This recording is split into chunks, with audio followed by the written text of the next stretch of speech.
The sound of 20 strangers laughing and splashing in my backyard pool hit me like a punch to the gut. I stood there in my own driveway, keys still in my hand, staring at the chaos that had invaded my sanctuary. Beer bottles floated in the crystal-clear water I had spent thousands of dollars maintaining. Children I had never seen before were jumping off my diving board while their parents lounged on my expensive patio furniture. But it was Karen who made my blood boil the most. She stood there in my pool area like she owned the place, directing traffic and handing out towels from my own pool house. When she saw me approaching, she did not look embarrassed or apologetic. Instead, she smiled that cold, entitled smile that would haunt my dreams. That was the moment I realized I was not dealing with a neighbor anymore. I was dealing with a predator who had just made the biggest mistake of her life. 3 years ago, I bought my dream house in what I thought was the perfect suburban neighborhood. The backyard was the crown jewel of the property. A sparkling blue pool surrounded by mature oak trees and carefully maintained landscaping.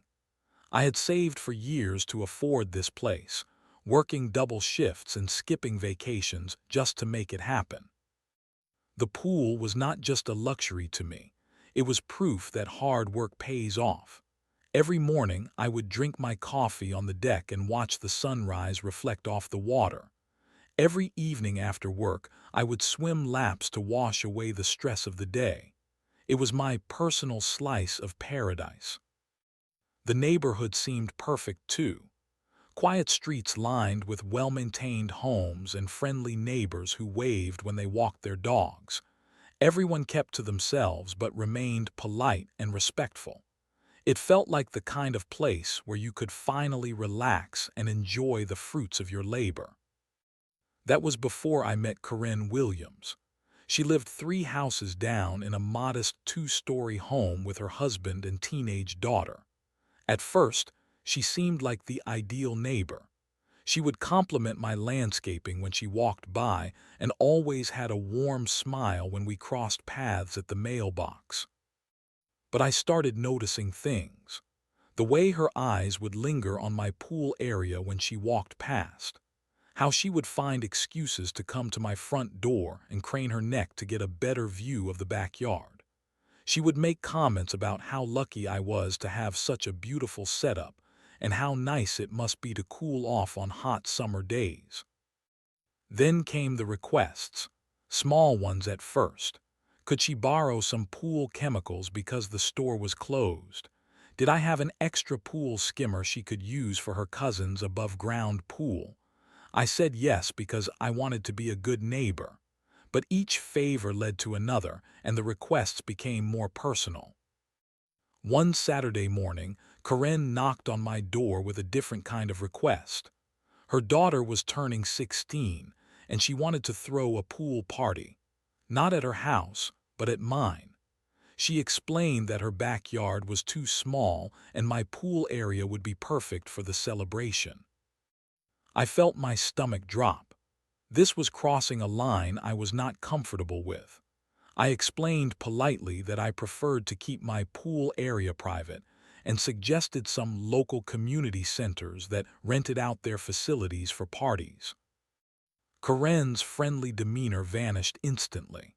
Her smile turned cold and her voice took on a sharp edge. She said she was disappointed in my selfishness and that good neighbors should help each other out. She muttered something about people who think they are better than everyone else before walking away without another word. The warm relationship we had built over months disappeared in that moment. When I waved at her during my morning walks, she would turn her head and pretend not to see me. When I tried to make small talk at the grocery store, she would give me one-word answers and find an excuse to leave. I thought that was the end of it. I was wrong. 2 weeks later, I planned a weekend trip to visit my elderly parents 3 hours away.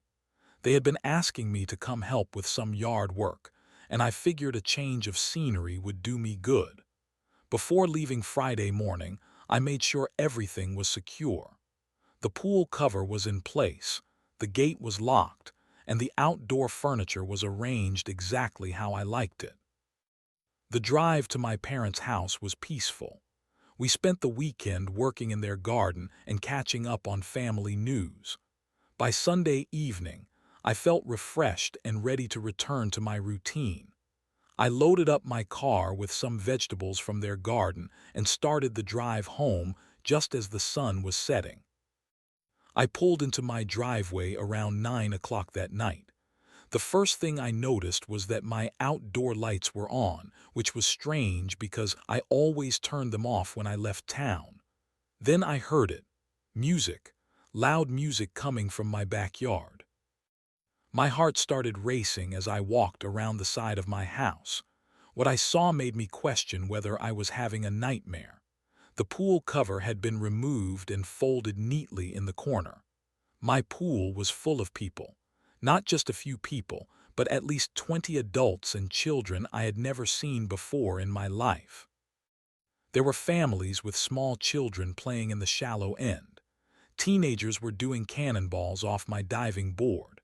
Adults were floating on inflatable rafts while holding beer bottles. Someone had set up a barbecue grill on my deck and was cooking hamburgers. My outdoor speakers were blasting pop music at a volume that could probably be heard 3 blocks away. The scene looked like a public pool party, except it was happening in my private backyard without my knowledge or permission. I stood there for a full minute, trying to process what I was seeing. This could not be real. This level of audacity was beyond anything I could have imagined. That was when I saw Karen. She was standing near the pool house, directing traffic like she was the host of this gathering. She had changed into a bright yellow sundress and was carrying a tray of drinks to a group of adults lounging on my patio furniture. She moved with the confidence of someone who belonged there. When she noticed me standing at the gate, she did not look surprised or embarrassed. Instead, she walked over with that same cold smile she had given me 2 weeks earlier. She acted like I was the one intruding on her party. I could feel my hands shaking as I tried to find words. The violation was so complete and shocking that I struggled to form a coherent thought. These people had somehow gained access to my property, removed my pool cover, and turned my sanctuary into their personal playground. Children were running around my deck with wet feet, leaving puddles on the expensive composite boards I had installed last year. Adults were sitting on my cushioned patio furniture with dripping swimsuits. Someone had moved my outdoor dining table to make room for a cooler full of ice and beverages. The pool itself was chaos. The water that I kept perfectly balanced with chemicals was now cloudy from sunscreen and oils. Floating toys and pool noodles that did not belong to me were scattered across the surface. The automatic pool cleaner I had programmed to run on weekends was sitting on the deck, apparently disconnected to make room for swimmers. But it was not just the physical violation that made my blood boil. It was the assumption that my property was somehow community property, that the pool I had worked years to afford was available for anyone who wanted to use it, that my privacy and boundaries meant nothing as long as someone else wanted to have a good time. As I stood there watching strangers enjoy my pool, I realized this was not just trespassing. This was a calculated invasion designed to establish dominance and control. Karen had not just crossed a line, she had obliterated it. I took a deep breath and walked through the gate toward the pool area.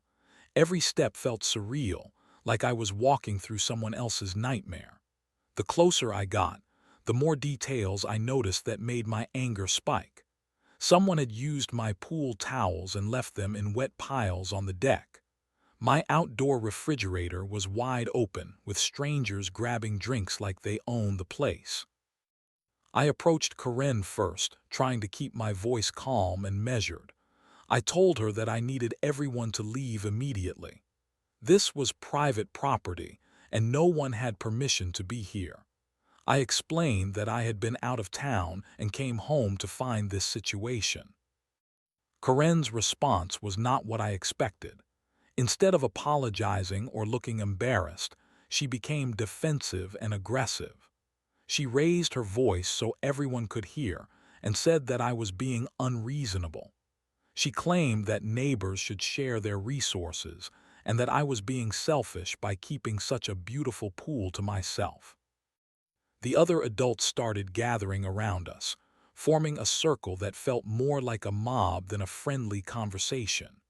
Some of them began chiming in, agreeing with Karen that I should be more generous with my property. One man said that if I did not want people using my pool, I should have built a higher fence. I could not believe what I was hearing. These strangers were lecturing me about what I should do with my own property while they were trespassing in my backyard. The audacity was breathtaking, but Karen was just getting started. She began listing all the times she had been friendly to me. She mentioned waving hello and complimenting my landscaping, as if those gestures entitled her to use my pool whenever she wanted. She claimed that good neighbors help each other out, and that my refusal to share showed what kind of person I really was. The crowd was eating it up. Several people nodded in agreement, while others made comments about people who think they are better than everyone else. I found myself in the bizarre position of being the villain in my own backyard, while a group of trespassers painted themselves as the victims. When I insisted again that everyone needed to leave, Karen escalated to personal attacks. She called me selfish, antisocial, and said that people like me were what was wrong with neighborhoods today. She claimed that I probably never had friends growing up and that my attitude explained why I lived alone. The children in the group started crying, not because they were in trouble, but because the adults were creating a hostile environment. Some of the teenagers pulled out their phones and started recording the confrontation. I realized that whatever happened next would probably end up on social media, with me cast as the unreasonable homeowner who crashed a friendly neighborhood gathering. That was when Karen played her trump card. She announced to the group that if I did not stop harassing them, she would call the police. She claimed that I was threatening peaceful families who were just trying to enjoy a beautiful evening. She said that her husband was a veteran and that they had every right to use community resources. The absurdity of the situation hit me like a physical blow. I was being threatened with police action by someone who was trespassing on my property with 20 of her closest friends. The woman who had turned my private pool into a public party was positioning herself as the victim of harassment. Several adults in the group voiced their support for Karen's threat. They said that I was being aggressive and that they felt unsafe. One woman suggested that I was probably drunk, which would explain my irrational behavior. Another person said that they had never seen someone get so upset about people having innocent fun. I realized that normal conflict resolution was not going to work here. These people had not stumbled into my backyard by accident. This was a coordinated effort to claim my property as community space, and Karen had chosen her allies carefully. They were prepared to gaslight me into believing that I was the problem. As I looked around at the sea of hostile faces surrounding me in my own backyard, I understood that I was not dealing with reasonable people who had made a mistake. I was dealing with a mob that had already decided I was the enemy. I made the difficult decision to retreat to my house while the trespassers continued their party in my backyard. Every instinct told me to escalate the confrontation, but I knew that would only give them ammunition to use against me later. I could hear their laughter and splashing through my bedroom window as I tried to figure out my next move. The first thing I did was call the police. I explained the situation to the dispatcher, emphasizing that I had returned from out of town to find 20 strangers using my pool without permission. The dispatcher's response was frustrating but not surprising. She said that neighbor disputes were civil matters and that officers would only respond if there was immediate danger or property damage. I spent the next hour researching property rights and trespassing laws online.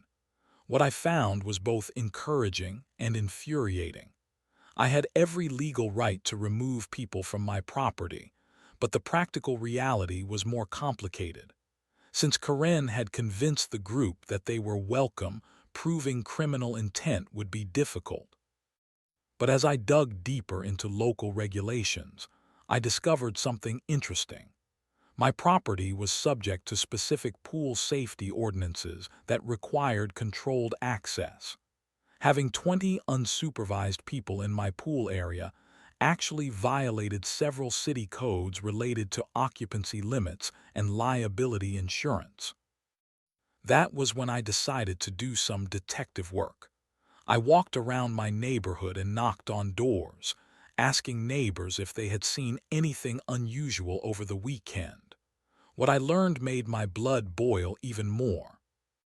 Mrs. Peterson, who lived across the street, told me that Karen had been advertising my pool party on social media. She had posted photos of my backyard with captions about a neighborhood gathering at my address. She had even created a Facebook event titled Community Pool Party and invited people from all over town. Another neighbor, Mr. Rodriguez, said that Karen had approached him directly and told him that I had agreed to host a neighborhood pool party while I was out of town. She claimed that I wanted to be more involved in the community and that this was my way of making amends for being antisocial in the past. The picture became clear. This was not a spontaneous gathering that got out of hand. This was a premeditated invasion designed to establish Karen's dominance over my property. She had spent 2 weeks planning this violation, recruiting allies, and creating a narrative that painted me as the villain. I called my friend David, who works as a paralegal, and explained the situation. He confirmed that I had grounds for trespassing charges, but warned me that the process would be slow and expensive. He suggested that I document everything and consider creative solutions that would resolve the situation quickly. That was when inspiration struck. David mentioned that property owners have the right to secure their property at any time, especially when dealing with safety violations. He reminded me that my pool area was enclosed by a 6-foot privacy fence with a single gate that locked from both sides. I spent the rest of the evening researching the specific mechanics of citizens' arrest and property detention laws. What I found was fascinating. While I could not physically detain people, I could secure my property to prevent further trespassing as long as I provided reasonable opportunity for people to leave. The plan that formed in my mind was simple but elegant. I would return to the pool area with my phone recording everything. I would give clear notice that the gathering was over and that people needed to leave immediately. Then I would exercise my property rights in a way that Karen and her mob would never forget. As I prepared for what would happen next, I felt a calm determination settle over me. I was done being the victim in this situation. I was done letting entitled people walk all over my boundaries. Karen had picked the wrong neighbor to mess with, and she was about to learn that actions have consequences. I waited until the party was in full swing before making my move. Through my bedroom window, I could see that more people had arrived while I was inside planning. The group had grown to at least 25 adults and children, and they were treating my backyard like their personal resort. I put on my most presentable clothes and grabbed my phone, making sure it was fully charged and ready to record everything that was about to happen. I also grabbed my keys, including the spare key to the pool gate that I kept for emergencies. The weight of those keys in my pocket felt like carrying the scales of justice. When I walked back out to the pool area, the party was reaching its peak. Someone had connected their phone to my outdoor speakers and was playing music even louder than before. The barbecue grill was smoking with what looked like enough food to feed an army. Children were running around screaming with excitement, while their parents lounged in my pool chairs like they were at a five-star resort. Karen was holding court near the deep end, telling a story that had everyone laughing. She was completely in her element, basking in the attention and admiration of her audience. When she saw me approaching, she did not look concerned. If anything, she looked amused, like she was watching a child throw a tantrum. I walked to the center of the deck area and announced in a clear, loud voice that I needed everyone's attention. The music was turned down, and all eyes focused on me. I could feel the hostility radiating from the group, but I pressed on with my prepared speech. I explained that this was private property and that no one had permission to be here. I said that I understood there had been some confusion, but the party needed to end immediately. I gave everyone 5 minutes to gather their belongings and leave through the gate. Karen's response was exactly what I had expected. She laughed and told the group that I was having another one of my episodes. She said that neighbors were supposed to share their resources and that my attitude was exactly why I had no friends. Several people nodded in agreement and made no move to leave. That was when I played my ace. I pulled out my phone and announced that I was recording everything for my insurance company and the police. I explained that having this many people in my pool area violated city occupancy codes and created liability issues that could result in fines and legal action. The mood shifted slightly as people realized that their fun might have legal consequences. But Karen quickly rallied her troops by claiming that I was bluffing and that I had no authority to make demands on my own property. She said that if I called the police, she would tell them that I was harassing families with children. I nodded calmly and said that was fine. I explained that I had already spoken with the police and that they had advised me to secure my property to prevent further trespassing. I said that since nobody seemed interested in leaving voluntarily, I would have to take alternative measures. I walked slowly toward the gate, keys jingling in my hand. The sound seemed to echo across the suddenly quiet pool area. A few people near the gate started moving in that direction, finally realizing that something serious was happening. But most of the group stayed where they were, emboldened by Karen's continued defiance. She was telling everyone that I was all talk and that I would never actually do anything to interfere with their fun. She said that people like me were always making empty threats but never had the courage to follow through. That was the moment I had been waiting for. I stepped outside the gate and turned to face the group through the bars. I held up the key so everyone could see it clearly.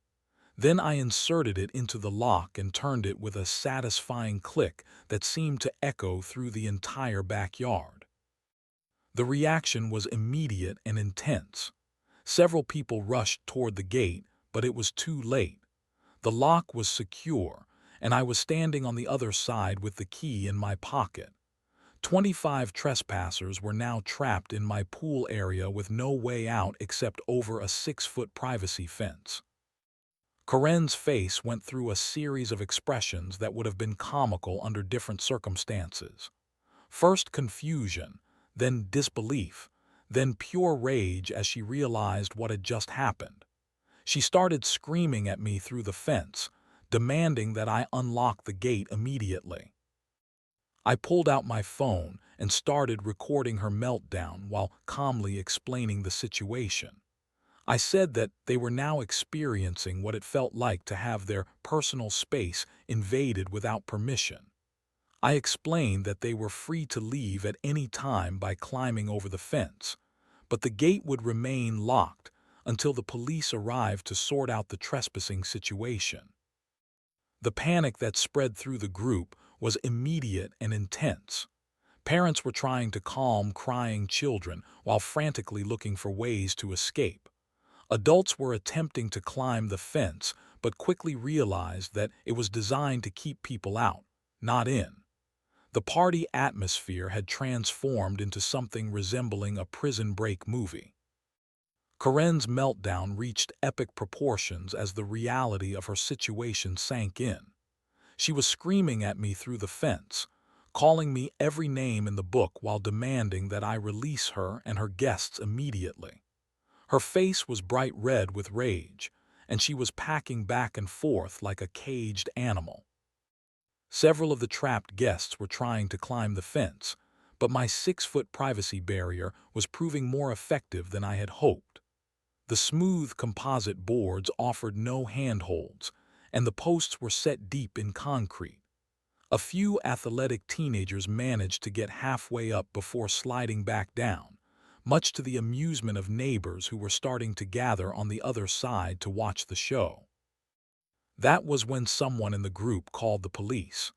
I could hear them explaining to the dispatcher that a crazy homeowner had locked them in a backyard and was refusing to let them leave. They were claiming false imprisonment and demanding immediate police response.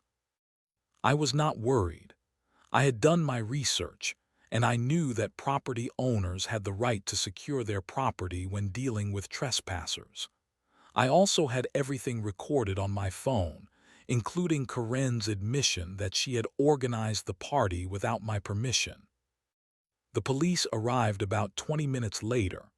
2 officers approached the fence and asked me to explain the situation. I calmly told them that I had returned from out of town to find 25 strangers using my pool without permission. I explained that I had asked them to leave voluntarily, but they had refused and threatened to call the police on me for harassment. Officer Martinez listened to my explanation and then asked to see my identification and proof that I owned the property. I provided everything he requested, while Karen continued screaming from the other side of the fence that I was a lunatic who had kidnapped innocent families. The second officer, Officer Thompson, activated his body camera and walked over to interview the trapped group. Karen immediately launched into her prepared story about how I had agreed to host a neighborhood party and then changed my mind when I got home. She claimed that she had witnesses who could verify that I had given permission for the gathering. That was when I played my trump card. I showed Officer Martinez the photos I had taken of the Facebook event that Karen had created, advertising a community pool party at my address. I also showed him the messages I had received from neighbors who said that Karen had been telling people that I was hosting the event while I was out of town. Officer Martinez's expression changed as he reviewed the evidence. He asked me to unlock the gate so he could speak with the group more directly. I complied immediately, showing that I was cooperating fully with law enforcement. Once the gate was open, the chaos really began. Karen immediately tried to leave, but Officer Thompson asked her to stay and answer some questions. Several families with small children quickly gathered their belongings and left without saying a word, clearly embarrassed by the situation. Officer Martinez began interviewing the remaining adults, asking them how they had learned about the party and what they understood about my permission for the event. It quickly became clear that Karen had lied to multiple people, telling them different stories to get them to attend. One woman said that Karen had told her that I was trying to be more social and wanted to host neighborhood gatherings. A man said that Karen had claimed that I felt bad about being antisocial and wanted to make amends by opening my pool to the community. As the interviews continued, Karen's story fell apart completely. Officer Thompson discovered that she had been planning this event for 2 weeks, creating social media posts and personally inviting people from all over town. She had even promised some people that my house would be available for future parties. The officers spent another hour documenting the situation and taking statements from witnesses. Several neighbors had come forward to report that Karen had been telling people that I was hosting regular pool parties and that my backyard was available for community use. By the time the police finished their investigation, Karen was facing multiple charges including criminal trespassing, false pretenses, and conspiracy to commit trespassing. The other adults were issued warnings and asked to leave immediately. As Karen was led away in handcuffs, she was still screaming that I had ruined a perfectly innocent neighborhood gathering. She claimed that she would sue me for false imprisonment and emotional distress. She promised that I would regret the day I decided to mess with her. I watched her go with a sense of satisfaction that I had not felt in years. Justice was not just served, it was delivered with a side of public humiliation that would follow Karen for the rest of her time in the neighborhood. The weeks that followed Karen's arrest were the most peaceful I had experienced since moving to the neighborhood. Word of the pool incident spread quickly through the community, and the reaction was overwhelmingly supportive.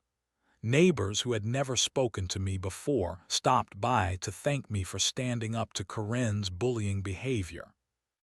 It turned out that I was not Karen's only victim.